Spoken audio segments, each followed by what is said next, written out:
Nosotros trabajamos en neurociencias, concretamente en modelos animales de enfermedades con un componente neuroinflamatorio claro, como la enfermedad de Alzheimer, esclerosis múltiple o lesiones traumáticas cerebrales.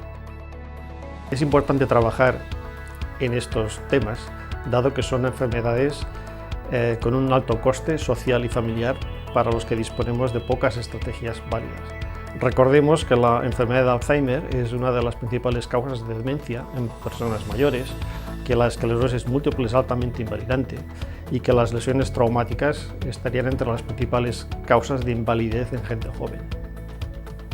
Para el diseño de nuevas estrategias terapéuticas es importante entender cómo interaccionan entre sí las diferentes células cerebrales, así como con otras células como por ejemplo las del sistema inmunitario.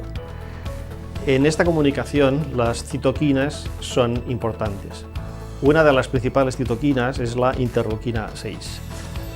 Usando diferentes modelos de ratones transgénicos queremos entender cuál es el papel de esta citoquina, ya sea actuando a través de receptores de membrana, que sería la vía tradicional, o receptores circulantes, que es conocida como transseñalización. Creemos que será esencial poder separar lo que es el efecto sobre el cerebro de lo que es sus efectos a nivel periférico.